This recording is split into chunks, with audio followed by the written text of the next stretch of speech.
Shedeur Sanders. He's going to have a chance to prove himself this Friday. He's going to open up for the Cleveland Browns against the Carolina Panthers this Friday.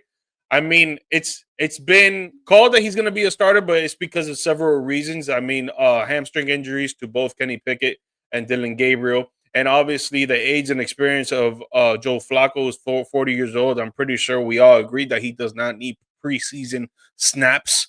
He knows how to play football. He's a Super Bowl winner. He's won a lot of games. He's played in a lot of football games, so he doesn't need to be out there.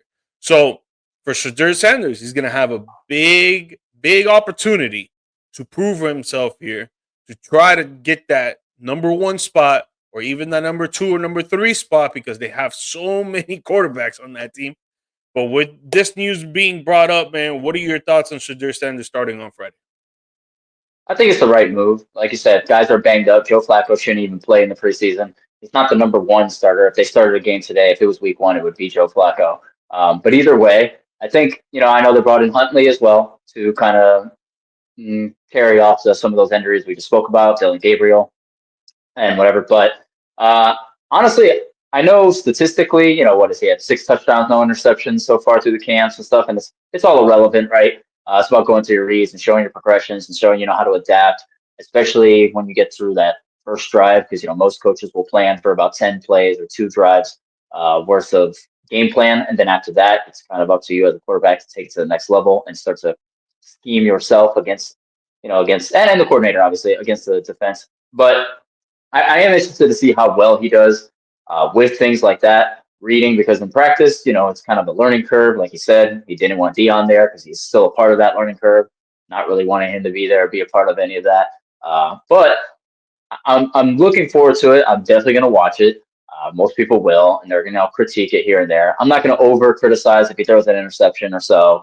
I'm just more so interested in looking how fast he reads defenses. Because, you're playing against other preseason type players, backup guys trying to earn their spot. But that level of player is traditionally almost as good as any best college team that you're going to get. Right? You got a lot of NFL talent, even if it is lower talent. So if he just looks the part and he goes to his games and he has some moments, that'll be nice to see, because he's really just trying to set himself up as the backup at this point. Yeah, I mean, for me, man, I feel like he's got to take advantage of this opportunity, bro. He really does, because I think he's gonna play the first quarter. I think he'll play the whole first quarter. He might possibly play the whole first half. Second half they'll probably have Tyler Huntley come in. Um, now I'm forgetting the other quarterback's name. Dylan Whatever. Gabriel. Yeah, And well, what was that third one? Gabriel, Kenny Pickett Oh, are Pickett. both have hamstring. Yeah. So they both have hamstrings. So Joe Flacco's not going to play. So it's going to be Tyler Huntley and Shedeur Sanders. So possibly he's going to play the whole first quarter. He's going to play the whole first quarter, and possibly he's going to play the whole first half, right? But with that being said, hamstring injuries to both Kenny Pickett and Dylan Gabriel. Let's say that it goes more than 2 weeks that they need to heal. He's gonna have another opportunity then next week to prove himself even more. But let's say they heal quick and Kenny Pickett comes back and Dylan Gabriel comes back next week.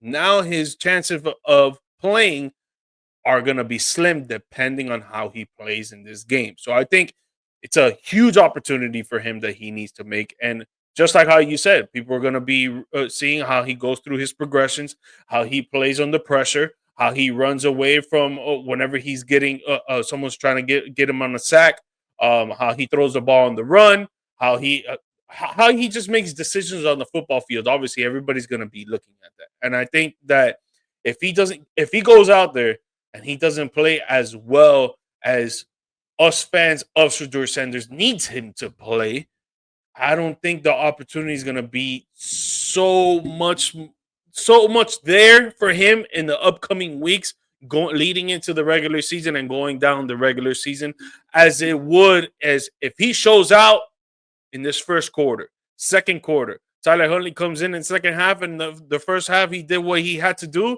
I think he'll be able to play next week. He'll show it even more the week after that, and then we'll see what's up when it comes to the regular season. Because I do believe that Joe Flacco is going to be the starter when it comes to week one. I think he just has the experience and they trust him enough to go out there and make the right plays compared to the two rookies that they just drafted. Kenny Pickett, he hasn't really shown much over the years that he's been in the NFL. And then Tyler Huntley, he's been, he's been to a Pro Bowl, but it's always been inconsistent with his game when it comes to him throwing the ball, him running the ball, him making good decisions. So I think that Sanders going to be able to prove himself with this big opportunity, and if he does, he's going to get more playing time. If he doesn't prove himself with this game, it sucks to say, it's sad to say, but I don't think he's going to get more opportunities down the road. Yeah, he's really just looking to beat out Dylan Gabriel and Pickett because at this point, season starts today. Joe Flacco's the one. Huntley's going to get that two spot, even if he's not perceived as like the long term backup. They're going to go with a guy who's more experienced and ready all the time, and Huntley's proven he can be that. So you usually go with your safety net at two, and people make a big deal if the person drops down to 3 or 4. But realistically, if Flacco were to get hurt, even with Huntley being the backup, Huntley will probably, let's just say it's week 3, Flacco gets hurt, something happened, or he's throwing a bunch of picks. They'll probably put Huntley in, and then following that, whenever they make the decision, like we're going to move on from Flacco, whether it's week 8, week 10, whatever, and we're going to just be done with it because of his age and it's time to move on, and they're maybe not winning, Flacco's going to drop down to like 4. He's not going to play anymore for the rest of the season. So at that point, Huntley will remain the backup, and then whoever is in that 3 spot will probably leapfrog and be the number 1 spot. So it's going to be really big for him to show that, Kenny Pickett is probably on the fence. He's been unhealthy. He hasn't played great, like you said, overall. He hasn't played great that much in this camp.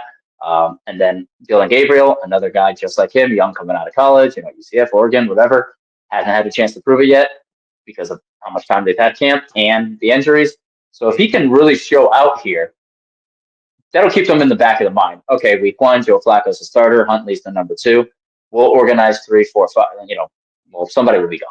But we'll organize the rest of that as it is. And then when it's time for Flacco to take a huge step back and we're not winning games and it's time for us to make a move, then we'll jump in with one of these other guys. Obviously, there's, Deshaun Watson stuff too.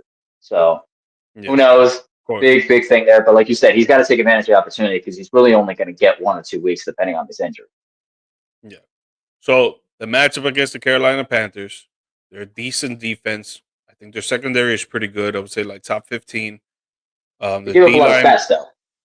They do give up a lot of stats, though. They give up a lot of passing yards, though. Yeah, they do. They do. But I feel like, especially this offseason, I feel like they tuned it up with the moves that they made and stuff like that, which is why I put them in the top 15 right now. But Shedeur Sanders going up against that defense, how do you think he does? I think he does just well enough for you to leave enough doubt on whether or not you should play him. I don't think he's going to shine super great. I don't think he's going to play super bad. I think he's just going to float right in the middle, kind of be cautious, take the underneath routes, things like that. Not be unimpressive, but also at the same time do the right things. So it's kind of a bad spot for him to be in. But at the same time, it's almost like, the best card wins and you drew a 10. Like, you're not getting a king or jack or anything like that, but you're also still kind of in a spot where it's not a terrible spot to stay in. So, I mean, like you said, he's going to play a half at best. I don't think he plays beyond that either. I would like to see him take chances. I just don't know if his personality at this point, because it seems like he's kind of changed his personality from college to now, right? Or since the draft, I should say at least. He's humbled. He's humbled more. Yeah, he's humbled a lot. So I think that's going to change what I think what you saw in college and running, taking a lot of chances, doing some, whatever. Like, obviously, the NFL level doesn't allow for that as heavy, unless you're a guy like Lamar Jackson with incredible speed. But I think he'll try to be maybe a little bit too cautious, but it'll make him look good. But at the end of the day, you're not going to get any of the big plays that you're really looking for. Kind of like Ronnie in his debuts, like not a lot of shots, just kind of playing defense, trying to show value, trying to stay humble instead of really trying to jump out and take the risk. Because he probably knows if he does and it fails, then he's pretty much done. Yeah, I'm on the same boat. I think he'll do decent. I think his completion rate will probably be like at 50%, maybe 60. But I think it would be at 50%, like a 6 for 12. He'll drive down the field pretty good, but then it'll get to a point that they're like a 30-yard line, 25-yard line, or something like that, and they'll end up kicking a field goal because he just couldn't get it done. Which is not horrible because obviously, it's not just him, it's the running backs, the offensive line, the receivers. There's a lot of variables that go into play. But just saying, like, off of his statistics of what it could be, I think he'll be a 50% completion rate. I don't think he'll throw a touchdown. Maybe he'll have like 10 rushing yards. But other than that, it won't be like, oh my God, we need to start this guy next week. I think it will be like, okay, I think he deserves another chance. Yeah, I hope so. I would like to see him try a couple down the field and a couple bigger runs just to Yeah. showcase what he got drafted for in the first place. But we'll see. Yes, exactly.